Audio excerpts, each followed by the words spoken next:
Dream City in Biosir, Van Mahalakshmi and Rajan skyscrapers in Mumbai. These are some of the houses financed by DHFL. Now it's caught in a housing scam worth rupees 34,000 crores. Brothers Dheeraj and Kapil Wadhwan have been arrested by the CBI in what is being called as the largest banking loan fraud in India.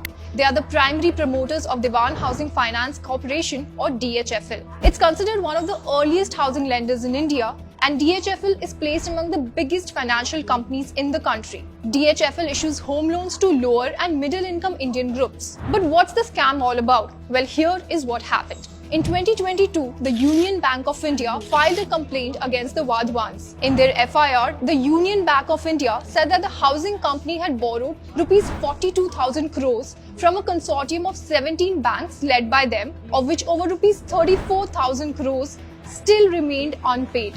And here enters the KPMG audit firm that performed a special audit of DHFL's finances from 2016 to 2019. What they found was shocking to say the least. KPMG alleged that DHFL had fraudulently lent over 29,000 crores to 66 entities that had internal ties with the company's promoters. Then the CBI's probe revealed that the DHFL promoters had 87 shell companies that exist only on paper and have no active business operations to siphon money from these loans. Over rupees 11,000 crores of funding to these companies was used for personal or business use.